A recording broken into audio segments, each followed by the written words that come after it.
I have been selling this book, Zanazli and Wan Chun Hong's Guide to Indie Filmmaking, which is published by MPH, for a while now. It's a really good book if you want to be a filmmaker, whether it's for YouTube, social media, TV, film, cinema, whatever. This is the book to get. I'm going to make it more accessible and more affordable to all of you because I believe that everybody needs to become a filmmaker. The more filmmakers we have in the world, I think this world will be a better place to live in. Now it's available as an electronic book download on my website. I'm going to link it here. It's really cheap, it's really affordable. It's only 5 ringgit if you want to get the ebook version. Okay, 5 ringgit. It doesn't really cost much, right? It's just a little bit of something for me. I mean, it did take a lot of work to write. Each chapter of this book talks about one part of the filmmaking process. And for each chapter as well, I interview a local filmmaker. It's only 5 ringgit. It's only 5 ringgit. You're watching and listening to Fat Bidin Knows Everything, and it's called Fat Bidin Knows Everything because I do know everything.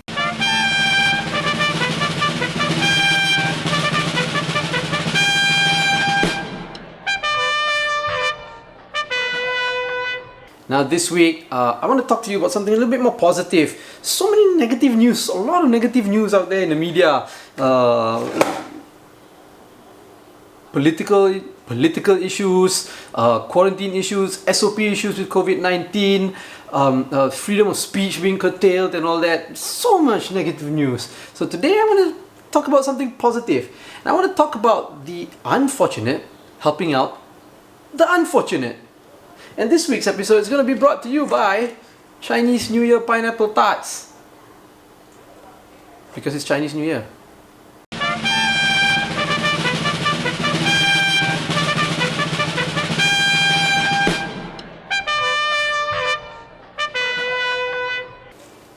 Okay, so this week I wanted to talk about some things that I've been finding out, reading in the media.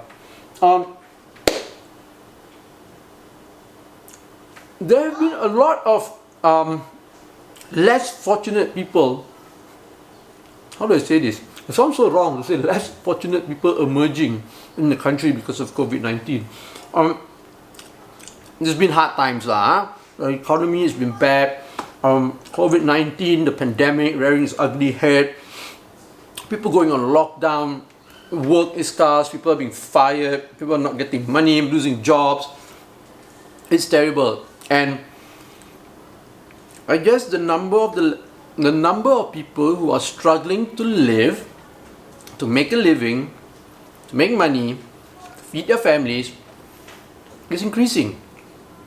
And I found a couple of stories in the media which I find quite inspiring. One story I found in the Sun newspaper, it's about this guy. His name is Wael Abdul Hadi Al-Kanan. He's a refugee from Syria. He's been in Malaysia for a while now. He's actually married to a Malaysian woman, right? And they own a restaurant selling Syrian food, shawarma and things like that. When the pandemic happened, lockdown happened, they saw that people were struggling. Every Fridays, what they would do is they would shut down their restaurant, but they would prepare meals. Prepare between 100 to 300 meals that Friday to be distributed to the homeless and anybody who is just in need of food. Right? Syrian refugee. This guy is like, came from conflict zone, running away from a country which is like war ravaged, right? Come here, finally be able to make a living. Now he's helping the less fortunate. That's inspiring. I also found out about this organization called Al Hassan Volunteer Network. Right? So started by a Singaporean girl and a Syrian refugee, right, Hassan, right, in Malaysia, right, who ran away from Syria during the war, right, came to Malaysia, now he's a refugee in Malaysia, right, and he set up this network where he gathers other refugees refugees, not just from Syria, in Malaysia, right? Not just from Syria, but people from Afghanistan, from Iraq, from anywhere, right? Yemen, and they would prepare food and help out the less fortunate in Malaysia. When COVID-19 came and the pandemic happened, what they did was they donated food to our frontliners, the doctors, the nurses, all the medical frontliners. And actually the organization has been around for a while now, and they have been helping out orphanages, charitable organizations, and feeding the homeless, the less fortunate, and things like that. So I think this is very inspiring in a time when everything is just like, everything in the news is just so negative. So I like to hear about these kind of stories. If you want to help out, I think if you can help out, you should, right? The Al Hassan Volunteer Network, you can find them on Facebook, just search. You can search for Wael Abdul Hadi Al Kanan as well online. See where the restaurant is, go and help out. Right? See what you can do to help out if you want to help out, or if you can help out. Right? So yeah, a little bit of some positivity. Now the thing is, now these people are refugees, right? Malaysia is not a signatory of the UNHCR, the Refugee Convention. We're not. What that means is that we do not recognize refugees. When refugees arrive in Malaysia and they overstay, they're just considered illegal immigrants who can be arrested, sent to detention center, and then deported back to their home countries, which would be a danger for them, right? Hassan from the Al Hassan Volunteer Network, he has been detained before, but he has a UNHCR card, right? And this is another issue in Malaysia. We've gone on so much about how we want to help people and all that, but why have we never signed the Refugee Convention? It's about helping people. And I know there was a big controversy during the height of the pandemic. Well, people would say now is the height of the pandemic, but last year during the height of the pandemic, there were issues about, foreign workers, migrant workers, and these foreigners being in Malaysia, and people were looking at them as the people who were spreading the virus. And there was a lot of the Malaysian government was accused of detaining them without any human rights, and rounding them up like animals and things like that. A lot of controversy over that issue. And when it comes to just refugees and migrants in Malaysia, it has always been a very sensitive topic. Malaysians seem to think that there's, we shouldn't help these people. I don't know why. If we can help, why don't we help? I mean, studies have already shown that when refugees come, it doesn't take much to help them, right? Even in the COVID-19 pandemic situation now, it's okay to help these people.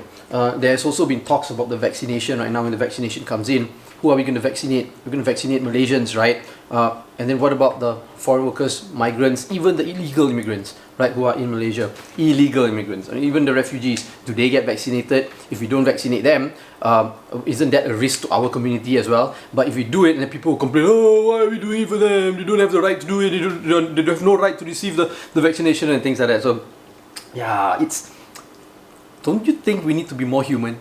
Alright, so you guys, let me know what you think. Okay, let me know what you think about this issue. Now, I'm going to go on to the part where I highlight something that I find interesting. And what I want to highlight today is this book, The Malay Tale of the Pig King. Hikayat Raja Babi lah, actually, right? It's this one's published by Matahari Books, owned by Fixie, right? It's almost like it's like a children's book, illustrated. I guess a bridge version of the story, right? Of the Hikayat, which was written in the 1700s, right? And it's about this prince who was born to a normal king and queen, human beings, right? But born in the form of a pig, because the king and the queen wanted to have a son. And when they got the son, they were so happy that the king banished 40 of his wives. Right? 40 of his wives. And these wives cursed the baby to be a pig. So he was born a pig. But apparently, the pig king is quite a good person, right? He went around helping people, wanted to marry a princess to break his curse and all that. It's always a curse. It's always a curse, right? And it's always marrying somebody. Pure, true love will always, overcome the curse, But, yeah, same thing. At the end of the day, I mean, at the end of the day, spoiler alert, right? The king finds true love, and the Raja Babi finds true love, the pig, right? And eventually he turns back into a human being. It's a good book. It's got all these universal values to it, like don't judge a book by its cover. Anyone, all humans are created equal. Doesn't matter your skin color or the way you look and all that. So even if you look like a pig, you should be actually just treated equally, right? And it doesn't mean just because you look like a pig you're a bad person. But at the end of the day, right, he still turns into a human being, and he still turns into something that is seen to be desirable. looks wise, aesthetic wise, So I don't know, but it's a very nice book, illustrated very beautifully, written very nicely. Get it at Fixie's bookstores, the physical bookstore, and also online, right? Okay, so that's it.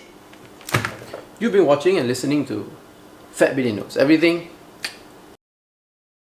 I've got 3 kids, 1 wife, and me to support.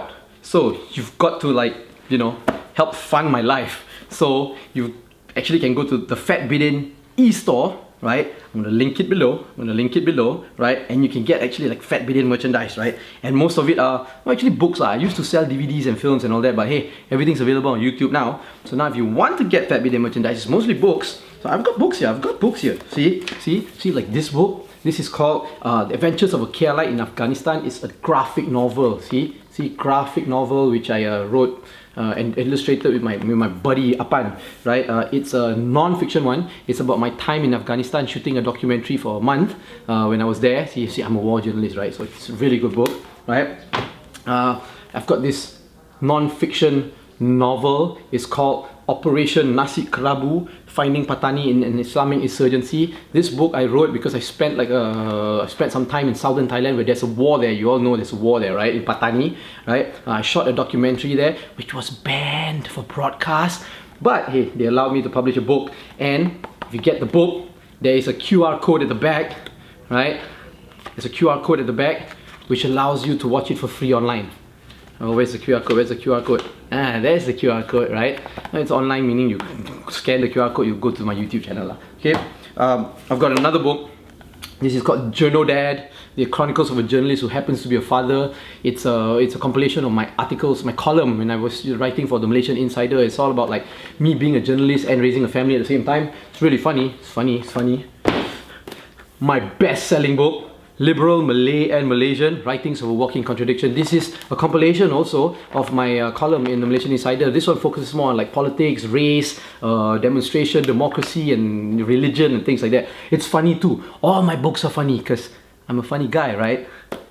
Yes, I am. And if you like films, I sell this book. See, I wrote this book with my buddy Wan Chun Hong. It's a guide to filmmaking, indie filmmaking. Every chapter talks about one aspect of filmmaking, and every chapter also interviews one really prominent Malaysian filmmaker. It's really good. You can get all these books at the Fat Bidin e-store. Come on, feed my kids.